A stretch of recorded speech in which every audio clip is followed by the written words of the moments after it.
पूरी दुनिया में कहा जाता है और हमने हजारों लाखों बार सुन रखा है कि गुरु बिना ज्ञान नहीं। और ये बात सच है, लेकिन अगर सिर्फ गुरु ही ज्ञान प्राप्ति में कारण होते तो एक गुरु के लाखों शिष्यों में सबको आत्मज्ञान हो जाना चाहिए था।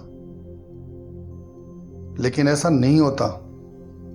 लाखों लोग सुनते हैं, सत्संग में जाते हैं, गुरुओं के पीछे चलते हैं, लेकिन होता क्या है? वही क्रोध, वही डर, वही दुख, वही अशांति। और सबसे खतरनाक बात जानते हो क्या है?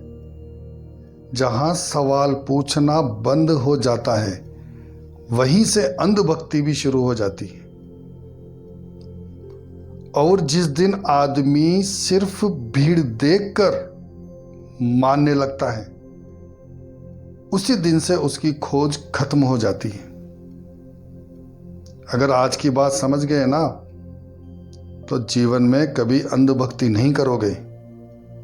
और साथ में ही पहली बार समझोगे कि गुरु जरूरी है, लेकिन सिर्फ गुरु ही काफी नहीं है।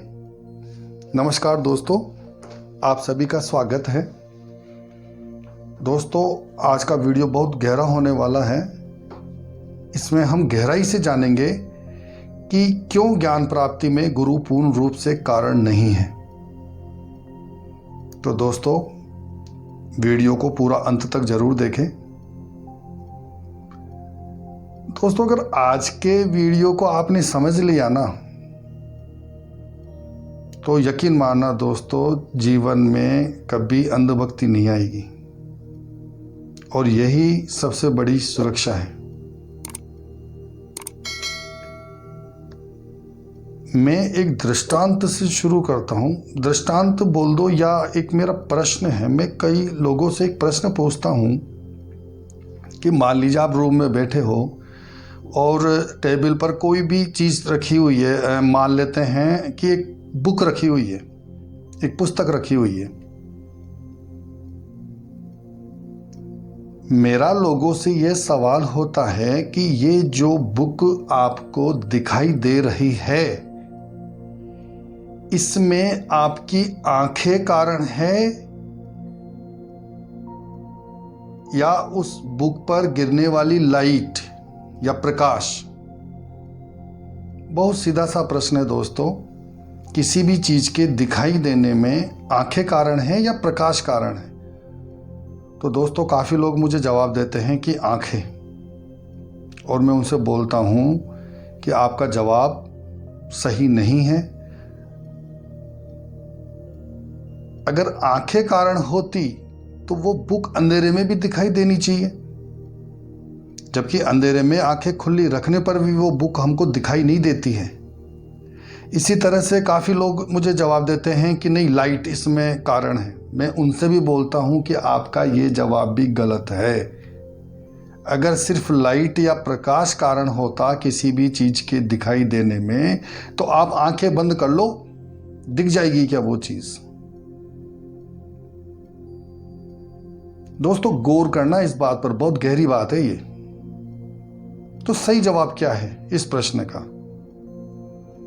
दोस्तों, सही जवाब है कि आंखें और प्रकाश दोनों होंगे तब हमें उस चीज का साक्षात्कार होगा, मतलब दर्शन होगा। और हमारा टॉपिक है आत्म साक्षात्कार। हमें उस आत्मा का साक्षात्कार करना है जो सर्वव्यापी है, जो हमारे भीतर है और वही छिपा हुआ है, वही दिखाई नहीं दे रहा है। तो इस दृष्टांत में आंखें क्या है और प्रकाश क्या है, इसको हम समझ लेते हैं। दोस्तों देखो, प्रकाश जो काम कर रहा है वही एक गुरु करता है।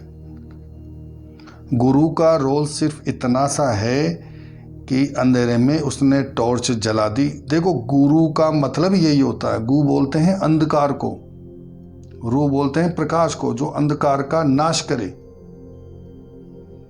मतलब गुरु का जो कार्य है वो प्रकाश करना है, मार्ग दिखाना है, उसने प्रकाश दिखा दिया है। लेकिन उस चीज को देखने के लिए जो नेत्र हैं या जो आंखें हैं, वो देखने वाले की खुद की चाहिए होंगी। तो वो आंखें यहां पर क्या है? वो है दोस्तों उस शिष्य के भीतर की जिज्ञासा, प्यास कितनी है उसको उस चीज को जानने की। देखो, मैं आपको एक छोटा सा उदाहरण देता हूं कि जैसे आप कोई खाना खाते हो तो आप कभी बोलते हो यार आज खाने में आनंद नहीं आया, और कभी बोलते हो आज तो खाना बहुत स्वादिष्ट बना है। दोस्तों, जब आपको खाना टेस्टी लगता है या कोई भी डिश जो आप खा रहे हो आपको टेस्टी लगती है, तो यकीन मानना उसमें सिर्फ उस खाने का स्वाद ही कारण नहीं होता है, आपकी भूख भी कारण होती है। क्योंकि प्रैक्टिकली हम सब ने देखा है कि कई बार जैसे हमें बहुत भूख लगती है तो कुछ रूखा सूखा भी खा लेंगे ना, तो उसमें भी बड़ा टेस्ट आता है दोस्तों। ये मेरे ख्याल से हम सभी ने कभी ना कभी जीवन में महसूस किया होगा। और भूख नहीं होती है और कितना ही स्वादिष्ट खाना सामने रख दो, हम उसको अगर खाएंगे बिना भूख के तो हमें वो आनंद नहीं आता है उसमें, भले ही वो कितना ही स्वादिष्ट खाना हो। यही बात आप प्यास पे लगा सकते हो। अगर आपको प्यास लग रही है और आप पानी पियो तो आपको उस पानी में भी अमृत का स्वाद आएगा, और प्यास नहीं है तो कितना ही पानी पी लो। अब दुर्भाग्य से आजकल ऐसा कहा जा रहा है कि एक मनुष्य को अपने डेली इतना लीटर पानी पीना चाहिए, ये होना चाहिए, वो होना चाहिए। चारों तरफ भ्रम फैलाया जा रहा है। मैं कहता हूं जब प्यास लगे तब पानी पियो ना, बॉडी को जब जरूरत होगी वो मांग लेगी। कई लोग कहते हैं खाना खाने के तुरंत बाद पानी नहीं पीना चाहिए।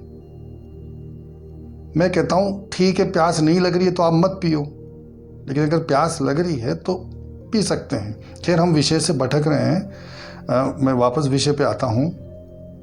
तो ये जो मैंने दृष्टांत दिया कि किसी भी चीज को दिखाई देने में सिर्फ प्रकाश कारण नहीं होता है, आंखें भी कारण होती है, या आत्मज्ञान की प्राप्ति में सिर्फ और सिर्फ गुरु कारण नहीं होता है, शिष्य की जिज्ञासा भी कारण होती है।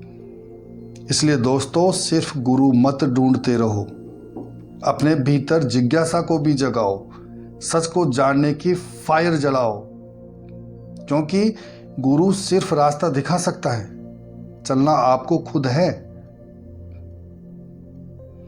और दोस्तों एक दृष्टांत और बताऊंगा मैं आपको, उससे आपको ये पता चल जाएगा, लेकिन उसको सही संदर्भ में समझना बहुत जरूरी है।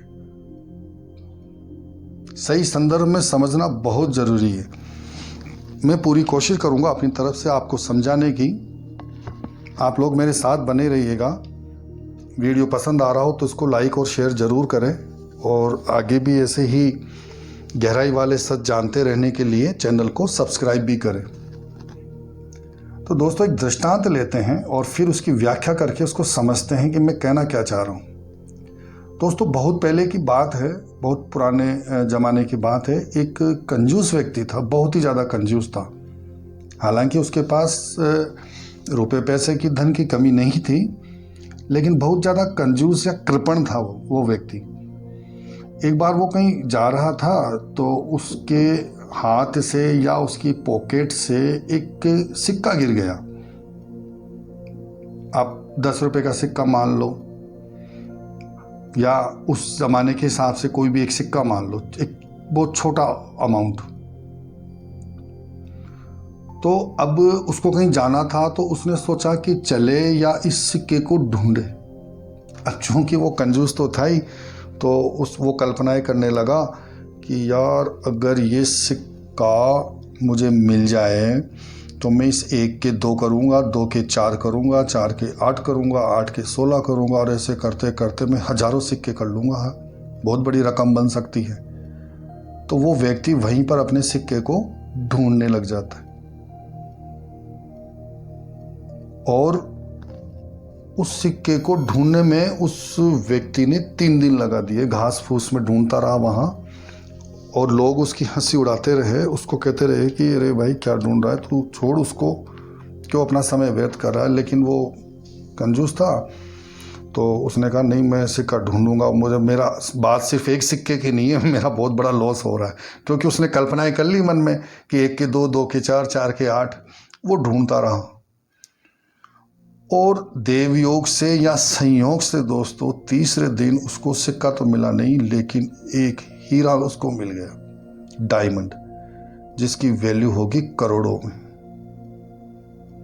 और वो इतना खुश होता है, इतना खुश होता है, और वो हीरा लेके चल देता है वहाँ से, और बहुत ही मतलब प्रसन्नता को प्राप्त होता है।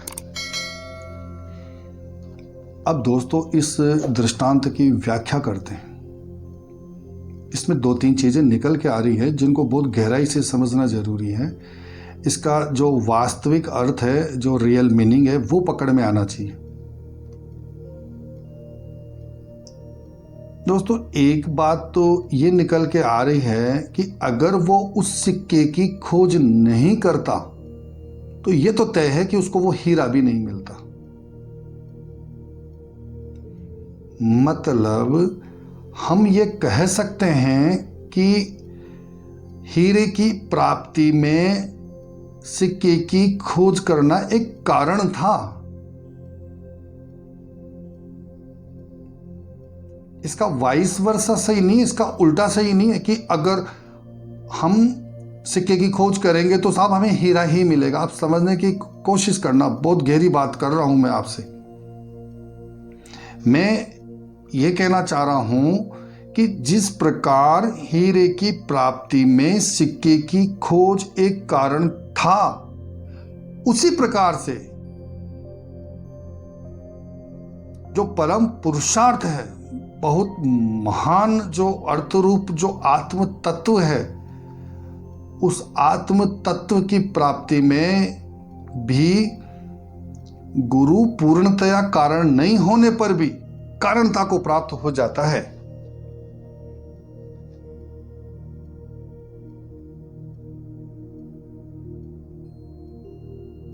मैं फिर से समझाने का प्रयास करता हूं कि जिस प्रकार हीरे की प्राप्ति में सिक्के की खोज कारण था, उसी प्रकार से आत्म तत्व की प्राप्ति में भी गुरु पूर्णतया कारण नहीं होने पर भी कारण होता है। दोस्तों बहुत गहरी बात है। इसी बात को हम कई अन्य तरीकों से भी कह सकते हैं। और देखो, आपने भी अपने जीवन में देखा हो या आसपास देखा हो कि इंसान जो है काम कुछ करता है लेकिन मिल कुछ और ही जाता है।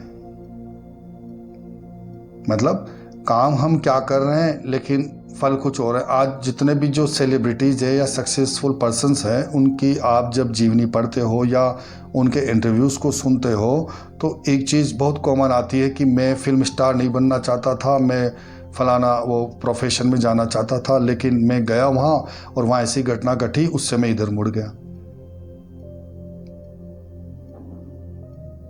मतलब मैंने एक कॉमन चीज़ देखी ज़्यादातर सेलिब्रिटीज़ के इंटरव्यूज़ में, वो करना कुछ चाहते थे और बन कुछ गए। तो ऐसा बहुत कुछ देखने को मिलता है।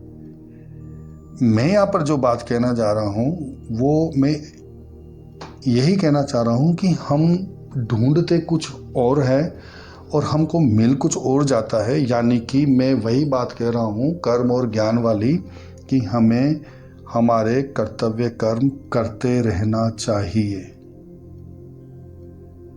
इसी बात को हम दूसरे तरीके से ऐसा भी बोल सकते हैं कि मेहनत कभी भी बेकार नहीं जाती है। आज की डेट में मैं कई युवाओं के मुंह से सुनता हूं कि हमने फलाने प्रोजेक्ट में इतनी मेहनत करी और हमें कुछ भी नहीं मिला।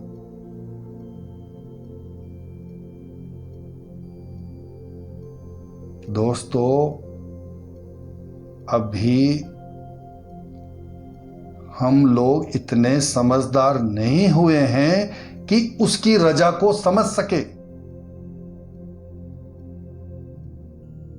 एक बहुत ही अच्छा कोट मैंने पढ़ा था, उसमें ईश्वर के मुख से एक बात बताई गई है कि तू करता वही है जो तू चाहता है, लेकिन होता वही है जो मैं चाहता हूं। तू वो कर जो मैं चाहता हूं, फिर वो होगा जो तू चाहता है। गहरी बात है दोस्तों, बहुत गहरी बात है। और वो क्या चाहता है हमसे? वो सिर्फ इतना सा चाहता है कि तुम्हें प्रारब्ध ने जो भी रोल प्ले करने के लिए दिया है, उस रोल को अपना कर्तव्य कर्म समझ के, उसको अपना धर्म समझ के कर्म करते रहिए। बहुत सारी बातें हैं दोस्तों, लेकिन हम विषय से भटक सकते हैं, इसलिए मैं वापस अपने विषय पर आता हूँ। तो मैं यही कहना चाह रहा हूँ आपसे कि मेहनत कभी बेकार नहीं जाती है। ईश्वर पर हमें भरोसा रखना है। जब हम उसकी शरण में आ गए हैं तो फिर उस बोझे को हमें सिर पे उठाए नहीं रखना है, जो मैंने पिछले वीडियो में बताया था, क्योंकि वो भार वैसे भी ईश्वर के ऊपर जा रहा है और हमारे ऊपर भी जा रहा है। हम अगर उस बोझ को उठा देंगे तो वो सिर्फ एक ईश्वर पर ही रहेगा। समझने की कोशिश करना। तो दोस्तों, जहां सवाल मर जाते हैं ना, मतलब जिज्ञासा खत्म हो जाती है, वहीं से अंधभक्ति शुरू हो जाती है दोस्तों। और जहां अंधभक्ति आ गई, वहीं सबसे बड़ा खतरा पैदा हो जाता है। वर्तमान युग में तो ये चीज बहुत ज्यादा देखने में आ रही है।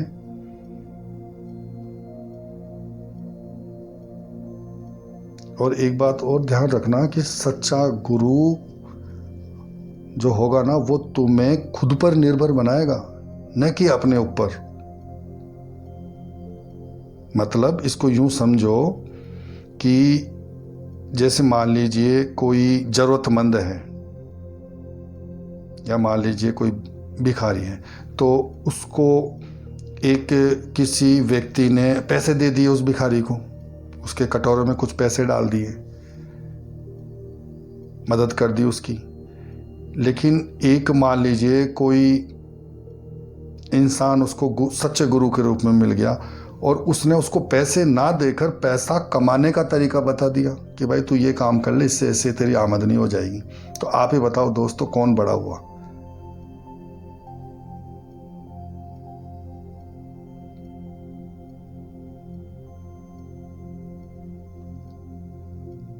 तो सच्चा गुरु जो होता है वो तुम्हें खुद पर निर्भर बनाता है, वो अपने ऊपर नहीं बनाता।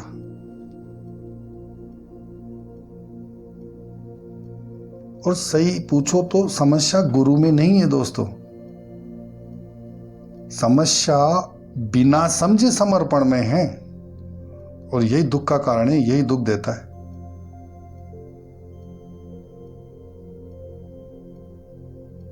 अगर सिर्फ भीड़ के पीछे चलते रहोगे ना, तो सत्य नहीं मिलेगा।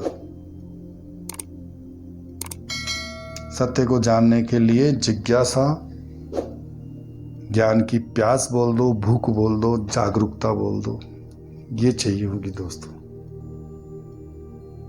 तो दोस्तों, मिलते हैं अगले वीडियो में। तब तक के लिए नमस्कार, धन्यवाद दोस्तों।